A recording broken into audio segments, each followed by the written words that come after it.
स्वागतम स्वागतम सुस्वागतम। शांति की प्रस्थापना में जो उठे पग वो हमें, इस दिशा में गूंजती सुर वो हमें, वंदनीय पूज्य है और पूज्यतम। स्वागतम स्वागतम सुस्वागतम। संत सज्जनों का संग बड़ा सुखकारक लागे, संत सज्जनों का संग बड़ा सुखकारक लागे। जो सज्जन सांगाती प्रीति बढ़ाती, जो सज्जन सांगाती प्रीति बढ़ाती, चेतना निरामय जागे। संत सज्जनों का संग बड़ा सुखकारक लागे, बड़ा सुखकारक लागे। उपाध्याय प्रवर्तक अर्हम विद्या प्रणेता परम पूज्य श्री प्रवीण ऋषि जी महाराज साहेब, परम पूज्य श्री तीर्थेश ऋषि जी महाराज साहेब, इनका एमजीएम परिसर में आज आगमन हुआ। ये बड़ी आनंद की घटना है, क्योंकि पहली बार एमजीएम यहाँ इंस्टॉल जब हुआ, जब स्थापना हुई, तब से लेकर इस मोमेंट तक पहली बार कोई जैन संत ये भूमि में उन्होंने अपने चरण रखे। इसलिए बड़ी आनंद की ये बात है, बड़ी गौरव की बात है।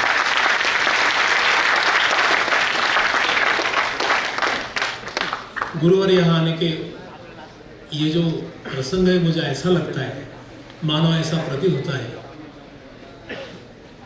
मोरे गांव पधारे महावीर, मोरे गांव पधारे महावीर, दरस को धरती बनी है अधीर। मोरे गांव पधारे महावीर, दरस को धरती बनी है अधीर।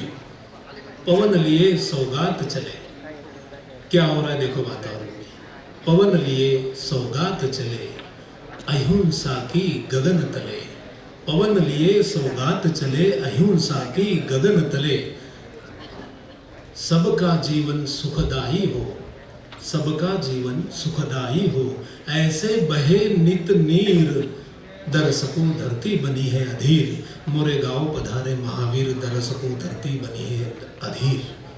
गुरुवर, मैं एमजीएम यूनिवर्सिटी की तरफ से, हम सब की तरफ से, सब छात्राओं की तरफ से आपको श्रद्धापूर्वक नमन करता हूँ, आपको वंदन करता हूँ। और आप, मुझे पूरी उम्मीद है कि आपके आशीष इन स्टूडेंट्स के साथ हमेशा रखेंगे। ये आपके दर्शन की जो संधि है, ये जो स्वर्णिम अवसर है, हम सबको जिन्होंने प्रदान किया, वे एमजीएम यूनिवर्सिटी के कुलाधिपति माननीय आदरणीय श्री अंकुश राव जी कदम साहब, इस यूनिवर्सिटी के वाइस चांसलर डॉक्टर विलास जी सपकाळ सर, इस यूनिवर्सिटी के रजिस्ट्रार हमारे मित्र डॉक्टर आशीष जी गाडेकर, और पूरा जो यूनिवर्सिटी का जो एडमिनिस्ट्रेशन है, उनको मैं बधाई देता हूँ, उनका अभिनंदन करता हूँ और उनको धन्यवाद भी देता हूँ कि ऐसा स्वर्णिम मौका हम सब के लिए आपने प्रदान किया। आचार्य पूज्य पाद जी ने कहा है सर्वार्थ सिद्धि में, यन निमित्तं मनोज्ञ स्वर निर्वर्तनम तत् सुस्वर नाम, तद विपरीतम दुस्वर नाम। यानी जिसके कारण मनोज्ञ स्वर की निर्मिति होती है, वो सुस्वर नाम कर्म कहे जाते, और इसके विपरीत जो है दुस्वर नाम कर्म होते हैं। मनोज्ञ का मतलब होता है जो लोक सम्मत है, अत्ताय हिताय लोकानुकंपाय है, जो बहुजन का कल्याणकारी है, जो नोबल है, उसे मनोज्ञ कहा जाता है। और नाम कर्म वो होते हैं कि जिसके कारण जीव की गति तय हो जाती है। ऐसे 4 गतियाँ बताई हैं, जिसमें नारकीय है, तिर्यंच है, मनुष्य है और देव गति है। मैं ये उदाहरण सर्वार्थ सिद्धि में का इसलिए बताया गुरुवर कि ये यूनिवर्सिटी का जो टैगलाइन है, एमजीएम यूनिवर्सिटी का टैगलाइन जो है, वो है अत्ताहि अत्तनो नाथो अत्थाहि अत्तनो गति। ये भी गति पर ही आधारित है। यानी उस समय के आप मालिक हो, उस समय के आप नाथ हो।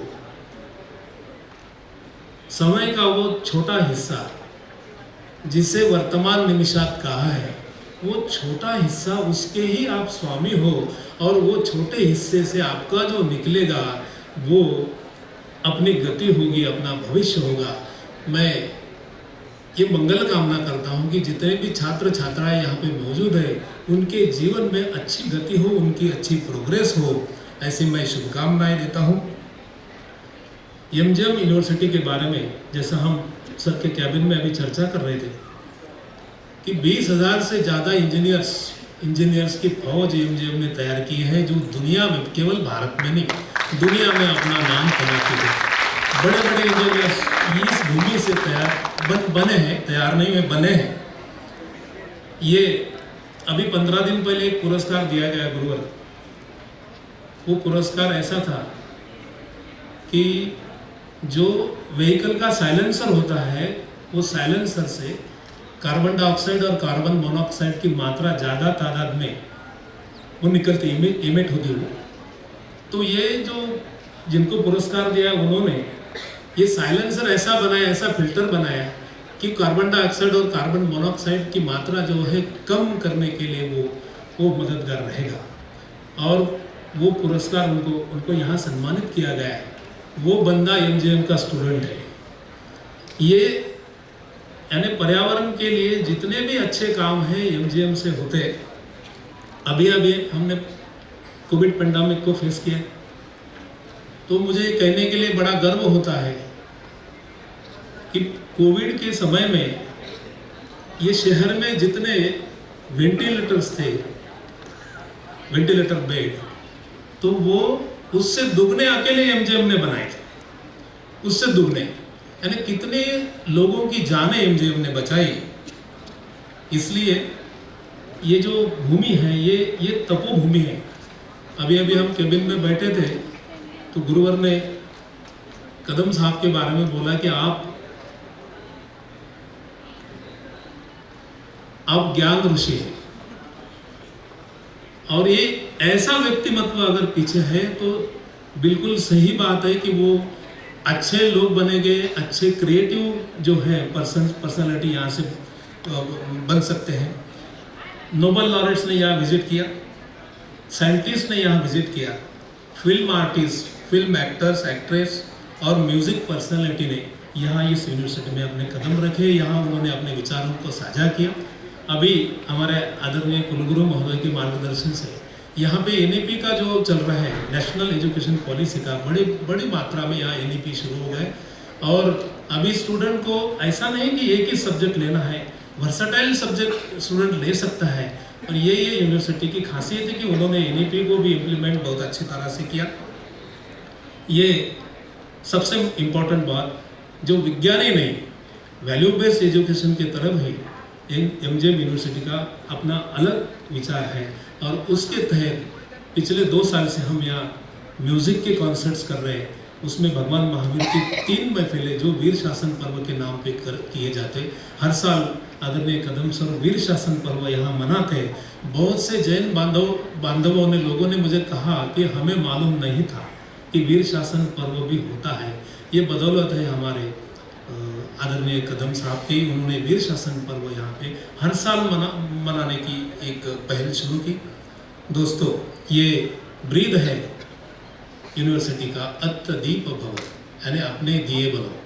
अत्तदीप भव, भव प्रदीप भव, स्वरूप रूप भव हो, ज्ञान सब्ब विज्ञान सब्ब भव, भव सब्ब दीपो भव हो।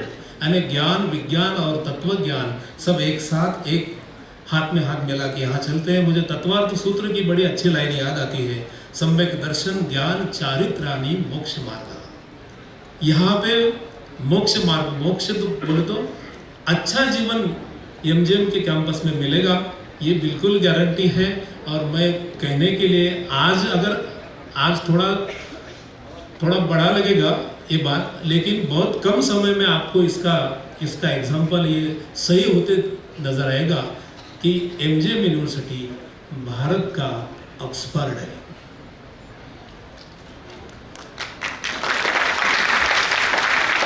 बहुत लेट आई मेरी आवाज।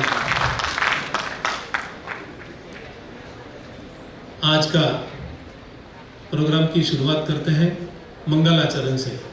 मैं मेधा लखपति को मैं रिक्वेस्ट करता हूँ कि मंगलाचरण नमोकार मंत्र से इस कार्यक्रम का शुरुआत करें। मेधा जो जैन संगीत में रिसर्च कर रही, PhD कर रही है।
धन्यवाद।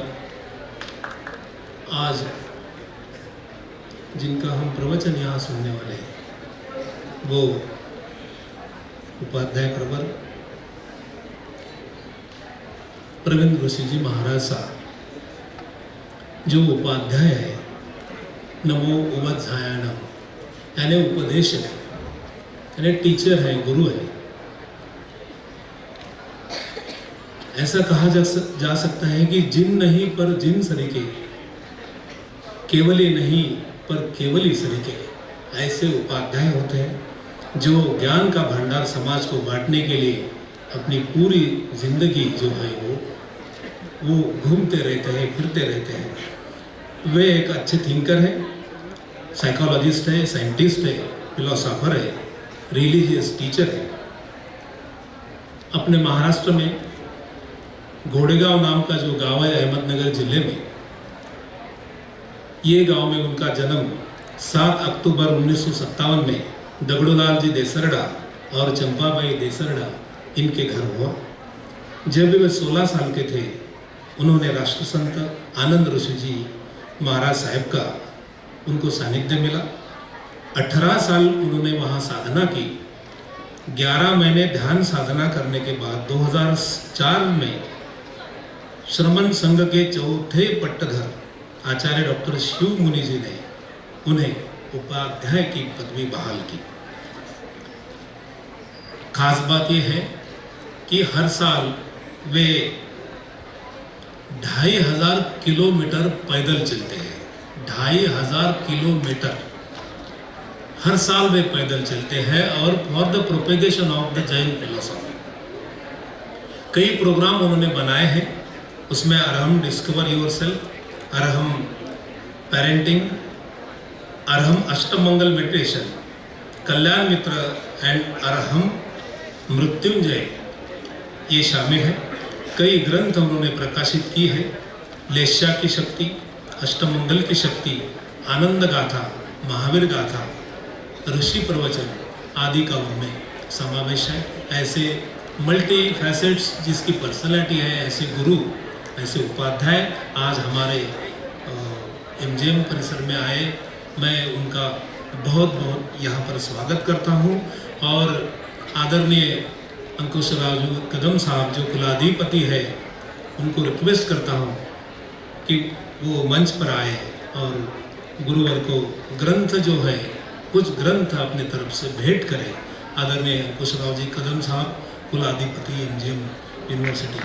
वैसे महाराज जी कुछ लेते नहीं, स्वागत के लिए भी कुछ लेते नहीं, ना फूल लेते, ना गुच्छ लेते, ना बुके लेते, लेकिन ग्रंथ है वो जिनवानी है, तो जिनवानी के लिए गुरु जी को देने के लिए, भेंट करने के लिए मैं आदरणीय अंकुश राव जी कदम साहब को यहाँ पे निमंत्रित करता हूँ। आदरणीय अंकुश राव जी कदम।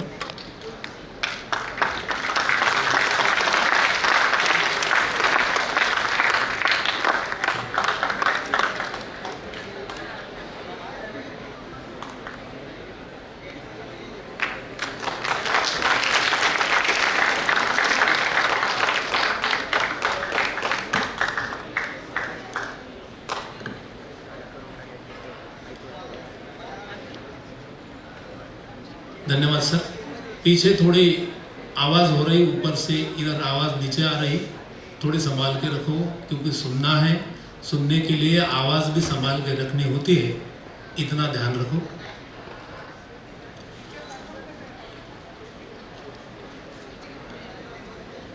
मैं आज के प्रोग्राम के लिए, हम गुरुवर को सुनने के लिए हम बहुत एक्साइटेड हैं क्योंकि एक अच्छी वाणी, एक तत्व ज्ञान से भरी हुई उनका प्रवचन हमें सुनने के लिए मिलने वाला है। और कई सालों के बाद गुरुवर यहाँ पे अपने औरंगाबाद शहर में आए। मैं उपाध्याय प्रवर प्रवीण ऋषि जी महाराज साहब को मैं विनती करता हूँ कि वे अपने प्रवचन को आरंभ करें। धन्यवाद। प्रवचन के पूर्व एक मधुर गीत आपके कानों में पहुंचे। श्री तीर्थेश ऋषि महाराज साहब एक गीत आपको सुना रहे हैं।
पाव्यातला सूरज जैसा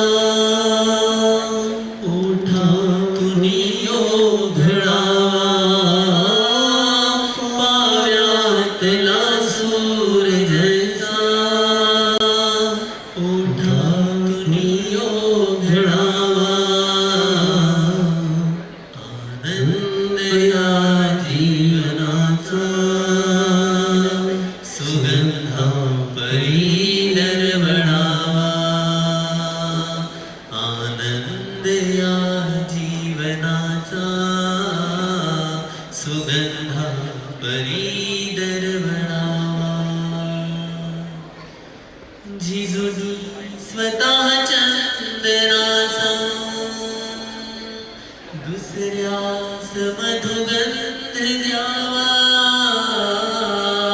जिजुनी स्वतः चंदनाचा दुसऱ्यास मधुगंध द्यावा हे जाणता जीवनाचा प्रारंभ हा ओळखावा आनंद या जीवनाचा सुगंधा परी दरवळावा आनंद या जीवनाचा सुगंधा परी दरवळावा वाहते निरंतर ही सरिता रीता न ठेवी कोणाला वाहते निरंतर ही सरिता रीता न ठेवी कोणाला गीता ही सांगे तुझला नसावी अपेक्षा मनाला आनंद या जीवनाचा सुगंधा परी दरवळावा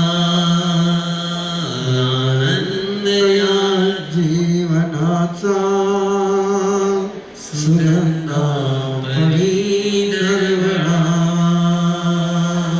छाया करी वृक्ष छाया संदेश त्याचा घ्यावा छाया करी वृक्ष छाया संदेश त्याचा घ्यावा करी दूर अंधार ज्योती भावार्थ त्याचा कळावा आनंद या जीवनाचा सुगंधा परी दरवळावा आनंद या जीवनाचा सुगंधा परी दरवळावा पाव्यातला सूरज जैसा ओठातून ओघळावा पाव्यातला सूरज जैसा ओठातून ओघळावा आनंद या जीवनाचा सुगंधा परी दरवळावा आनंद या जीवनाचा सुगंधा परी दरवळावा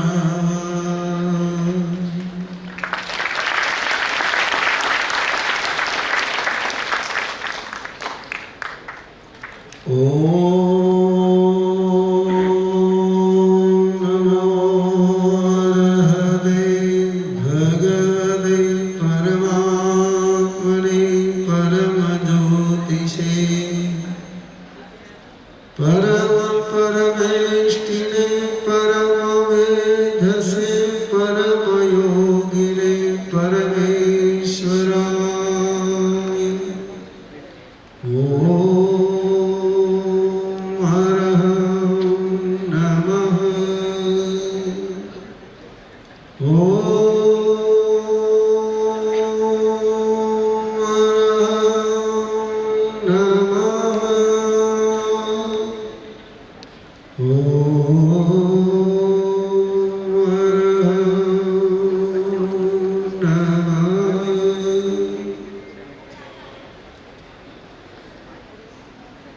आराध्य गुरुदेव के चरणों में कोटि शरण है। मैं एमजीएम नहीं बोलूंगा, मैं महात्मा गांधी मिशन ही बोलूंगा। वो शॉर्ट फॉर्म में मीनिंग पहुंचता नहीं है।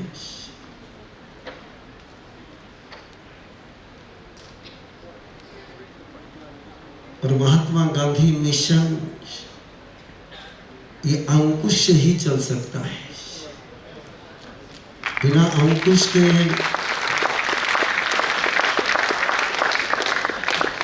पूरे महात्मा गांधी के पूरी जीवनचर्या को और फिलॉसफी को एक शब्द में बोलना हो तो एक ही शब्द है उसके लिए, अंकुश। अध्यात्म के माध्यम से राजनीति पर अंकुश, गीता के माध्यम से लड़ने वालों पर अंकुश,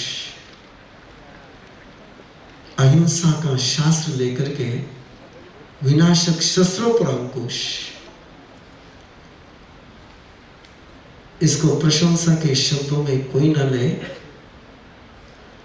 लेकिन महात्मा गांधी मिशन का काम अंकुश और कदम इन दो शब्दों में ही समा जाता है। बहुत प्रसन्नता है। मन में तमन्ना सहज जब जन्म जाती है, उसमें पता नहीं चलता है क्यों इतनी जल्दी पूरी हो जाएगी। औरंगाबाद की यात्रा करते हुए मैं इसके पूर्व भी आपके इस रोड से गुजरा हूँ और महात्मा गांधी मिशन ये शब्द पढ़ करके या अक्षर पढ़ करके मन में एक सहज भावना हुई थी कि कभी महात्मा गांधी मिशन को, उस विजन को, उस लक्ष्य को देखने का भी मुझे अवसर मिलेगा। साथ में जो चल रहे थे उन्होंने जानकारी दी थी मुझे कि ये बहुत बड़ा यूनिवर्सिटी का कैंपस है। जो सब्जेक्ट, जो विषय जिसके लिए मुझे समय दिया गया है, क्या करे क्या नहीं करे, और मुझे लगता है कि सवाल केवल मनुष्य के ही भाग्य में लिखा हुआ है। ना गधे को कभी यह सवाल होता है कि मैं क्या करूं क्या नहीं करूं, ना कभी कुत्ते को यह सवाल होता है कि मैं क्या करूं क्या नहीं करूं। किसी पशु को यह सवाल नहीं होता है। पाश्विकता में इस सवाल का जन्म ही नहीं होता है। ये जिज्ञासा, ये प्रश्न जिसके पास मानव का हृदय है, उसी के मन में जन्मता है कि मैं क्या करूं और क्या नहीं करूं। गीता का पूरा जन्म ही इस सवाल से हुआ है कि दो सेनाओं के मध्य में जब अर्जुन का रथ स्थापित हो गया और अर्जुन ने कहा कि मैं देखना चाहता हूं कि मुझे किन से लड़ना है। बड़ा सुंदर प्रसंग है और मैं देखता हूं कि आज भी अर्जुन बहुत है, श्री कृष्ण नजर नहीं आ रहा है। क्या करूं और क्या नहीं करूं, इसी उलझन में तो हम सब कभी उलझ जाते, कभी भटक जाते, कभी अटक जाते हैं। अर्जुन का सौभाग्य था, उसने अपने रथ का सारथ्य ही नहीं, जिंदगी का सारथ्य एक ऐसे समर्थ हाथों में सौंपा था कि जो रथ को बिल्कुल सुरक्षित ले चलते थे। 4 पंक्तियां आपके पास है। जिंदगी का सारथी जो श्री कृष्ण को चुनते हैं, जिंदगी का सारथी जो श्री कृष्ण को चुनते हैं, उनका रथ कभी दलदल में धंसता नहीं है। जो आपने रथ का सारथ्य शल्य को सौंप देते हैं, जो अपने रथ का सारथ्य शल्य को सौंप देते हैं, बिल्कुल मौके पर ही उनका रथ दलदल में धंस जाता है। काश कर्णों को भी श्री कृष्ण जैसा सारथी मिलता।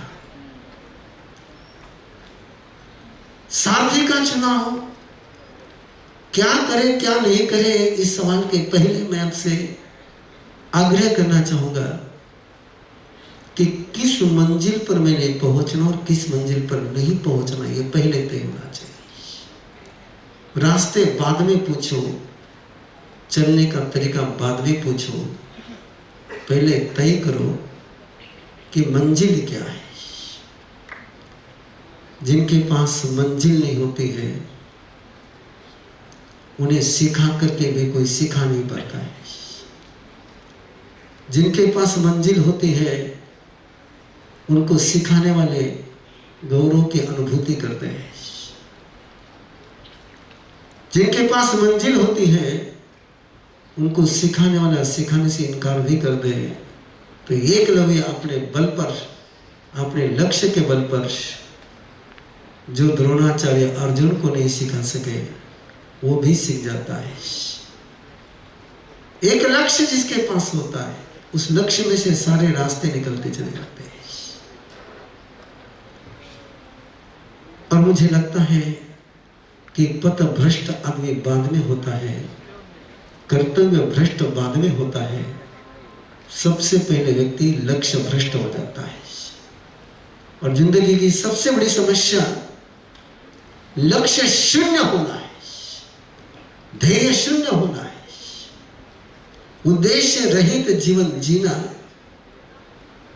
इसको भगवान महावीर पशु का जीवन कहते हैं, जिसके पास लक्ष्य नहीं, जिसके पास उद्देश्य नहीं, जिसके पास ध्येय नहीं।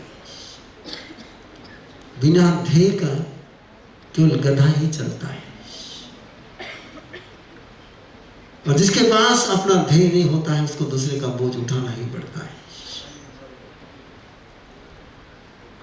विद्यार्थी यहां पर है, उनके गुरु भी यहां पर है, और विद्यार्थी और गुरु का संगम कराने वाले कुलपति और वाइस चांसलर भी यहां पर है। मैं आग्रह करना चाहूंगा कि सबसे पहले विद्यार्थियों के अंदर में एकलव्य की वृत्ति जागृत होनी चाहिए।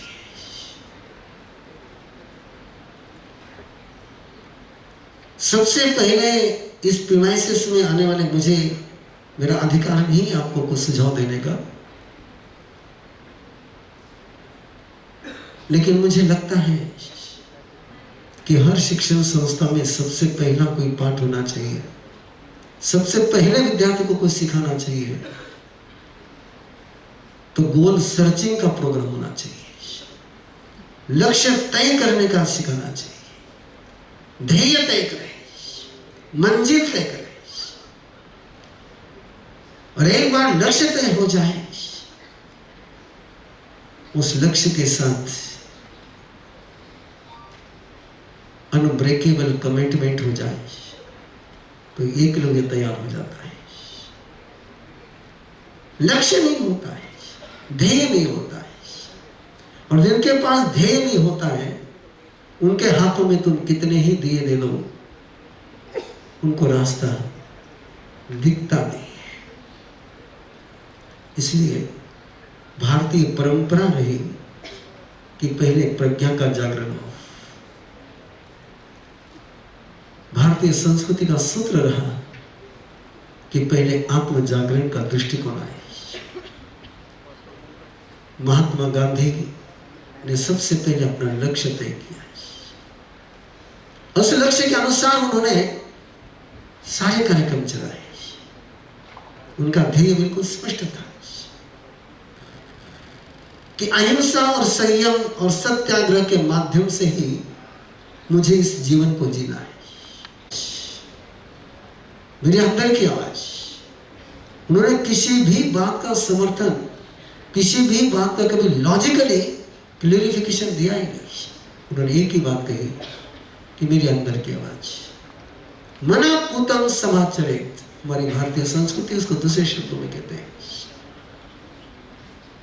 कि तुम्हारे मन से छन करके जो बात आ जाए उसका आचरण करे। और उसका आचरण करते समय कसौटी दी गई, आत्मनः प्रतिकूलानि परेशान न समाचरित। जो बात दूसरा तुम्हारे साथ करे तो तुम्हें अच्छा नहीं लगेगा, वो बात तुम दूसरों के साथ कभी मत करो। आत्मनः प्रतिकूलानि परेशान न समाचरित। तुम्हें भी गुस्सा किसी का अच्छा नहीं लगता है तो तुम दूसरे पर गुस्सा मत करो। तुम्हें किसी का झूठ बोलना बर्दाश्त नहीं होता है तो तुम भी झूठ मत बोलो। तुम्हें यदि लगता है कि मेरे किसी वस्तु की चोरी नहीं होनी चाहिए तो तुम भी दूसरे की वस्तु की चोरी मत करो। तुम्हें यदि लगता है कि मेरे किसी समय बर्बाद नहीं करना चाहिए तो तुम भी किसी का समय बर्बाद मत करो। आत्मनः प्रतिकूलानि परेशान न समाचरित भारतीय संस्कृति का एक शाश्वत उद्घोष है। क्रियाकांड में उलझने के लिए तो बहुत सारे लोग हैं, लेकिन जीवन कांड का उत्तर बहुत सदैव इस शब्दों में नहीं देना हो तो निरंतर मेरे मन में एक ही आवाज गूंजती रहती है कि मैं ऐसा कुछ न बोलूं जो मैं सुनना नहीं चाहता। जो मुझे सुनना पसंद नहीं है वो मैं दूसरे को ना सुनाऊं। मैं यदि मेरे पर किसी का हाथ उठता हो मैं देखना नहीं चाहता हूं तो मैं भी किसी पर हाथ नहीं उठाऊं। और ये सोच ही नहीं निर्माण हो पाया। मैं मेरी पहली बात पर पुनः आ रहा हूं। लक्ष्य का निर्धारण, ध्येय का निर्धारण और ध्येय के निर्धारण के बाद अंदर की आवाज सुनने की क्षमता। अंदर की आवाज के बल पर ही एकलव्य वो शिखर पर पहुंचा है। बाहर की आवाज के बल पर नहीं। बाहर की आवाज काम नहीं आती इतनी, वो अंदर की आवाज काम में आती है। और अंदर की आवाज यदि सुन पाए तो बाहर की आवाज को जीता आराम से जाता है। और बाहर की आवाज सुननी हो, द सेकंड ऑप्शन आपको लेना हो कि नहीं हम अंदर की आवाज नहीं सुन सकते हैं, वो हमें पता ही नहीं चलता अंदर से कौन सी आवाज आ रही है। वो डिजायर है कि डिसीजन है, पता ही नहीं चलता है। वो विवेक है कि अविवेक है, वो पता ही नहीं चलता है। शराबी क्यों नहीं देगा कि मेरे मन में से आ रहा है कि मैं शराब पीऊं, वो भी अपने मन से ही कर रहा है, उसकी इच्छा है। तो सेकंड ऑप्शन है आपके पास, अपने जीवन का सारथी सही चुन लो, अपना मार्गदर्शक सही चुन लो, जो श्री कृष्ण जैसा। और श्री कृष्ण जैसा सारथी, लोग श्री कृष्ण की भक्ति करते हैं, राम की भक्ति करते हैं, महादेव की भक्ति करते हैं, लेकिन त्राही मांग करके करते हैं और उनको पता नहीं कि श्री कृष्ण अर्जुन का युद्ध लड़ता ही नहीं है। श्री कृष्ण का और अर्जुन का संबंध और गीता का मैसेज बहुत क्लियर है। यदि उतना मैसेज यदि हमारे समझ में आ जाए तो श्री कृष्ण के पास भीख मांगना बंद हो जाएगा। श्री कृष्ण ने अर्जुन के सामने दो ऑप्शन दिए थे, मेरी सेना ले या मुझे स्वीकार कर। लेकिन मेरा पहला प्रण है कि मैं युद्ध से सहमत नहीं। भाई भाई से लड़े ये बात मुझे जचती नहीं है, इसलिए मैं युद्ध में सहभागी होने वाला नहीं हूँ, मैं युद्ध लड़ने वाला नहीं हूँ, मैं शस्त्र हाथ में लेने वाला नहीं हूँ, मैं निशस्त्र रहूंगा। और आप देख सकते हैं कि श्री कृष्ण ने युद्ध लड़ा नहीं है। श्री कृष्ण ने अर्जुन का बोझ उठाया नहीं है। और अभी तो हमारे मंदिरों में जितने भी भगवान के पास जाते हैं वो भगवान का बोझ बढ़ाने के लिए जाते हैं, अपना काम भगवान को सौंपने के लिए जाते हैं और बार बार याद दिलाने जाते कि भगवान पिछली बार आया था, मैंने तुझे काम सौंपा था, आज तक हुआ नहीं, जरा जल्दी कर दे।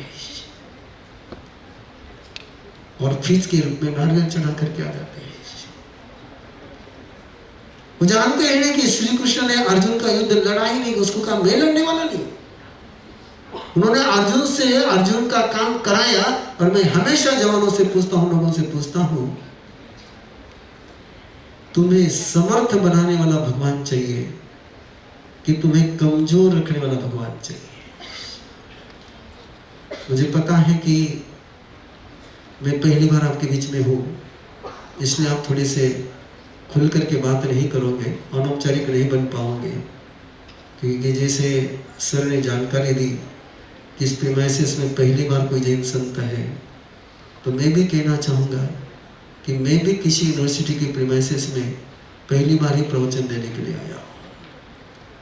तो दोनों ही पहली बार ही है, लेकिन मैं नॉर्मल हो चुका हूँ।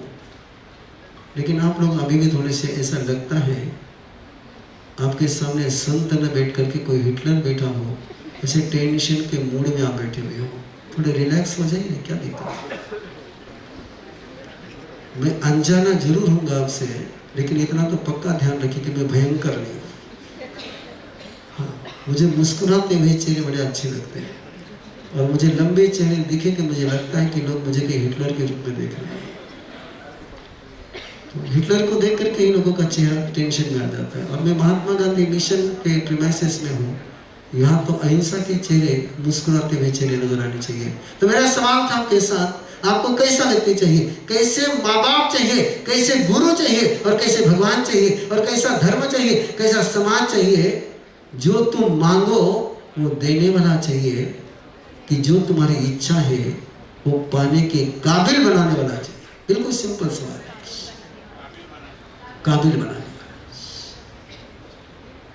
और श्री कृष्ण ने अर्जुन को काबिल बनाया, उसको जीत हाथ में नहीं दी। उसको कहा माम अनुस्मरत युद्धस्व, तू मुझे याद रखते हुए युद्ध कर, तेरा युद्ध तुझे ही लड़ना होगा।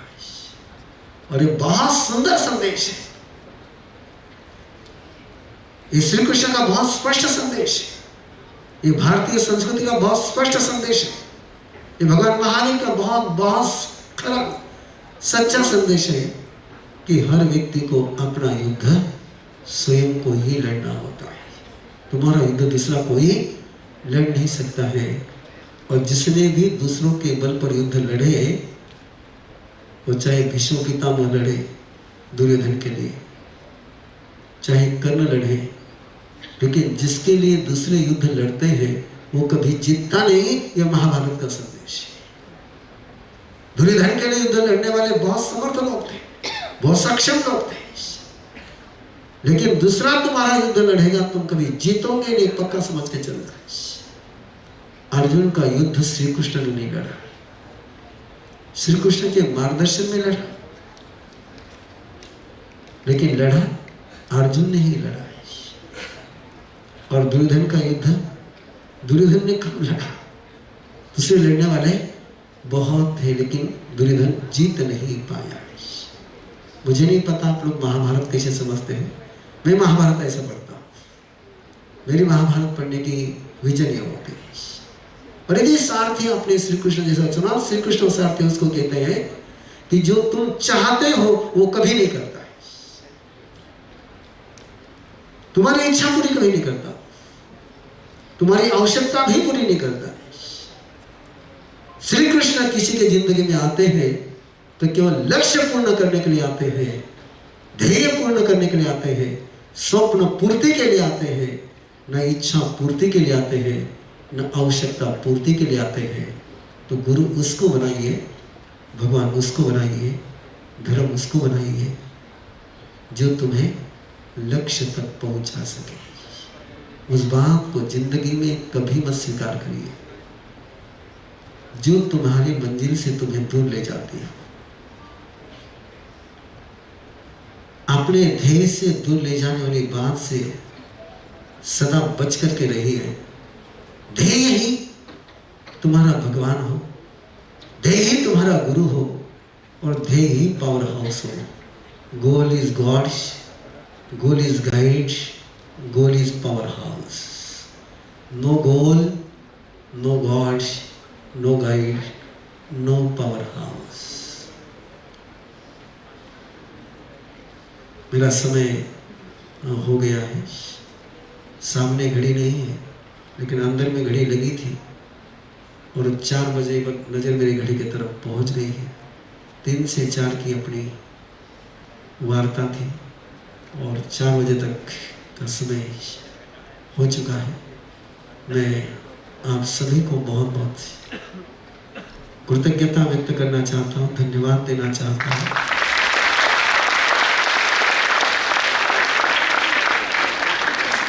मैं खास करके अन्यथा नहीं ले मेरी बात को।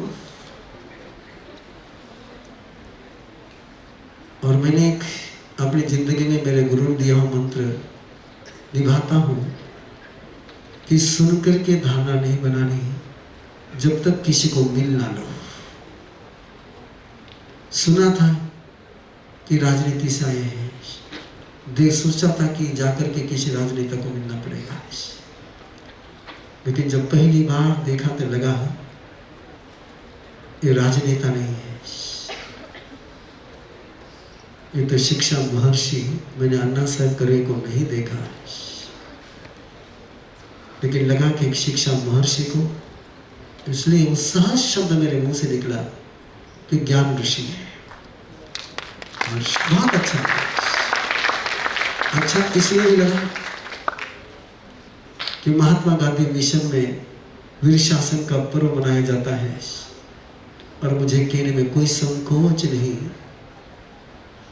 वीर शासन का पर्व मनाने वाला भारत का ही नहीं विश्व का एकमेव इंस्टीट्यूट महात्मा गांधी मिशन है।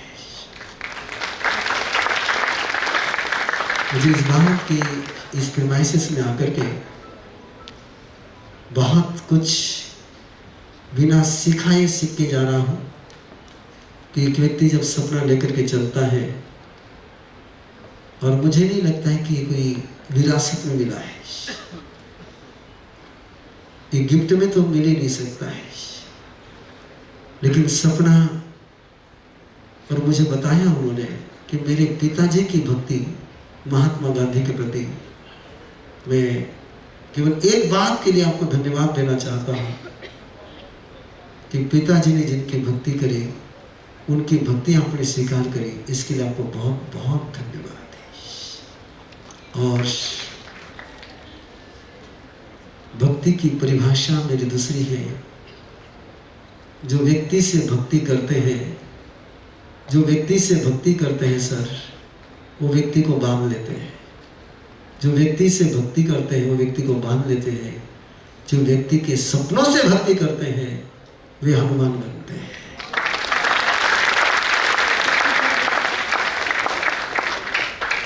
आपने गांधी जी की भक्ति नहीं करी, एक मिनट, आपने गांधी जी की भक्ति नहीं करी, लेकिन गांधी जी के सपनों से भक्ति करी और महात्मा गांधी का वो वाक्य आपने जीवन किया, मेरा जीवन ही मेरा जीवन संदेश है। आपके इस कार्य में मेरी मंगल कामनाएं स्वीकार करें। आपका ये मिशन ऐसा ही आगे बढ़ता रहे। यहाँ से महात्मा गांधी का विजन लेकर के कि महात्मा गांधी के आध्यात्मिक गुरु श्रीमद राज चलते हैं, उनके राजकीय गुरु गोखले थे, लेकिन आध्यात्मिक गुरु श्रीमद राजचंद्र थे, जिनसे उन्होंने अहिंसा, संयम और तप सीखा था। ये उनके बायोग्राफी में भी है। तो ऐसे महापुरुष के साथ जुड़ करके ही उन्होंने अहिंसा का बल पाया, संयम का बल पाया, तप का बल पाया। मेरे लिए तो महात्मा गांधी वो व्यक्तिमत्व है जिन्होंने हमारे धर्म ग्रंथ के अहिंसा को संघर्ष की भूमि पर ले जाकर के सत्य करके बताया। हमारी अहिंसा की बात तो अहिंसकों के बीच में चलती है, लेकिन महात्मा गांधी ने अहिंसा उनके पास पहुंचाई जो हिंसा के अलावा कोई भाषा सुनते नहीं थे, बोलते नहीं थे और जीते नहीं थे। उनको भी अहिंसा की भाषा सुनने के लिए उन्होंने मजबूर किया और उनके सामने वैर नहीं किया। और ऐसे ही क्षमा भाव का परिषद पर्व शुरू होने जा रहा है। आपको आमंत्रण है, आपके बहुत समीप में हो, परिषद पर्व के क्षमा पर्व पर भी आप आ सकते हैं, नजीक है। आप तो कोई परिचय की गुंजाइश नहीं है, आवश्यकता नहीं है, आ सकते हैं, मिल सकते हैं। और मुझे आपसे मिल करके बात कर करके बहुत अच्छा लगेगा। हमारे इंद्रचंद सर चाहते हैं कि सवाल जवाब के लिए कुछ समय दिया जाए, पर जैसा भी, मुझे कोई दिक्कत नहीं, पर ज़्यादा समय नहीं।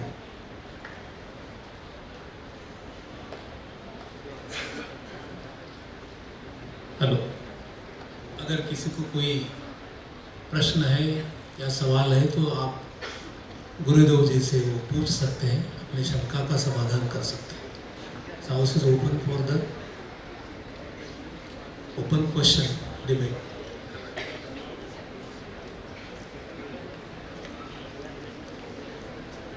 सवालों के जवाब एग्जाम में लिखना इतना ही आज के विद्यार्थियों को पता है। सवाल पूछने वाले विद्यार्थी अब भारत में तैयार नहीं होते हैं। हाँ जी, बोलिए सर।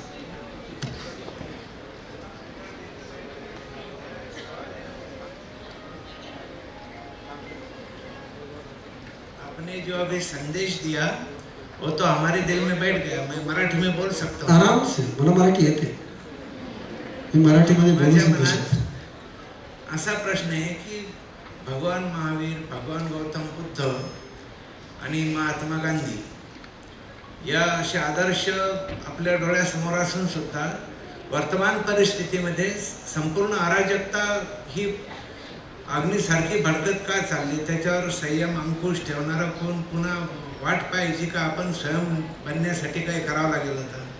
उद्धरेत आत्मानं आत्मानं, आत्मना आत्मना। व्यवस्था निर्माण नहीं झाली, सिद्धांत दिले गेले। महात्मा गांधी ने सिद्धांत दिले, गौतम बुद्ध ने सिद्धांत दिले, भगवान महावीर ने सिद्धांत दिले, परंतु सिद्धांताच्या अनुसार व्यवस्था निर्माण करण्याचं दायित्व तुमचं आणि आमचं आहे।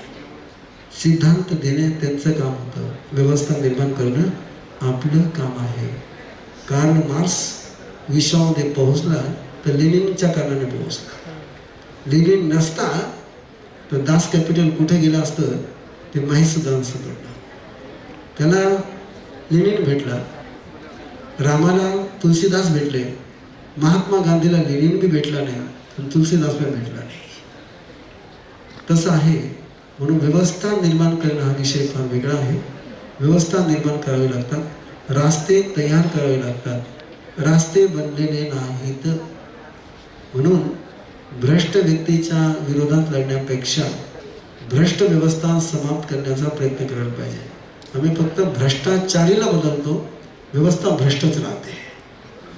व्यवस्था परिवर्तनाचा कार्यक्रम व्हायला पाहिजे। ओके,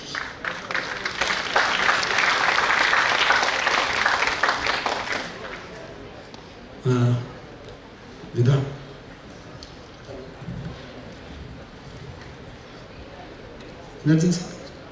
हेलो गुरुदेव, आपने फरमाया कि अंदर की आवाज सुननी चाहिए।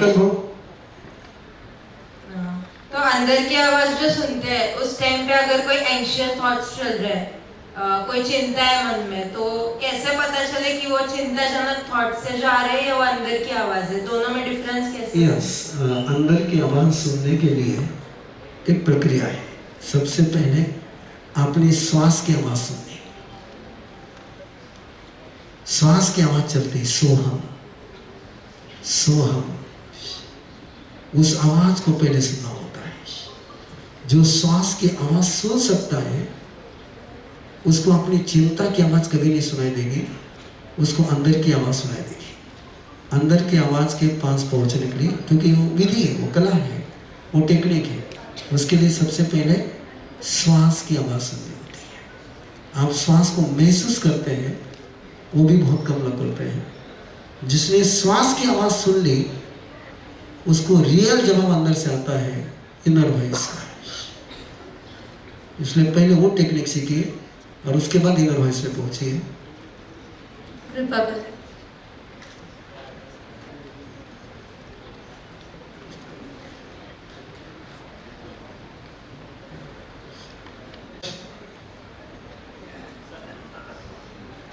मोहन शरण अंकुश ऑफ अंकुश राव।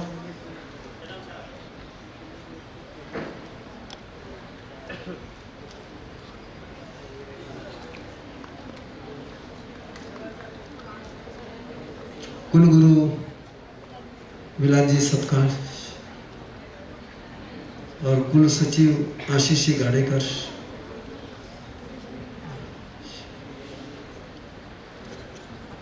તમારે મોહન કરતો હે સાથે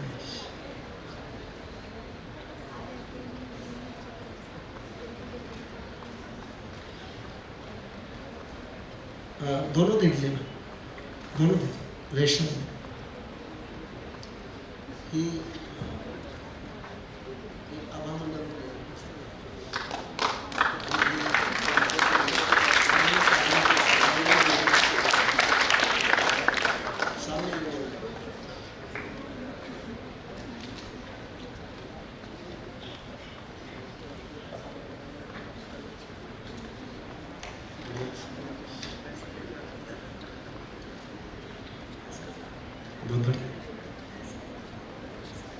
अच्छा अच्छा आइए मिले।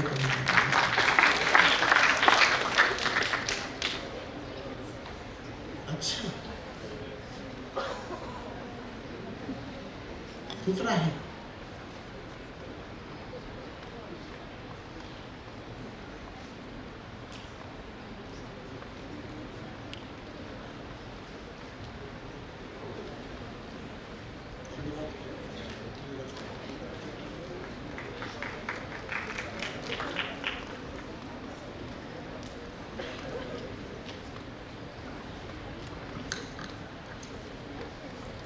अतिशय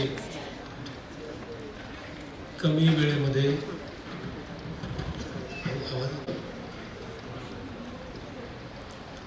कम से कम समय में ज़्यादा बात और ज़्यादा संदेश, ऐसा प्रवचन था गुरुवर का। और कम से कम शब्द में, कम से कम समय में ज़्यादा मीनिंग अगर कोई देता है तो उसे वचन कहा जाता है। ये वचन की खासियत है, सूत्र कहा जाता है। इसलिए श्रमण संस्कृति का ये सबसे बड़ा योगदान इस देश को है कि उन्होंने सूत्र प्रदान किए, कम से कम शब्द और उसमें ज़्यादा से ज़्यादा मीनिंग, सूत्र। तो गुरुवर आपका जो प्रवचन था, ये मैं कहूँगा एक सूत्रबद्ध जिसे कहना चाहिए, सूत्र प्रदान किए और स्टूडेंट्स के जीवन में इन सूत्रों का बड़ा अनमोल महत्व रहेगा। मैं आपकी तरफ से इन सबको, सब छात्राओं को, स्टूडेंट्स को मैं बेस्ट लक देता हूँ। All the best for your future. और एमजीएम यूनिवर्सिटी को, महात्मा गांधी मिशन विश्वविद्यालय को मैं दुरुस्त कर लेता हूँ। महात्मा गांधी मिशन विश्वविद्यालय को मैं बहुत बहुत धन्यवाद देता हूँ, बधाई देता हूँ, अभिनंदन भी करता हूँ आप सबके सामने, आप सबके तरफ से, कि एक अच्छा मौका, एक अच्छा सुनने के लिए एक अच्छा अवसर हमें प्रदान किया।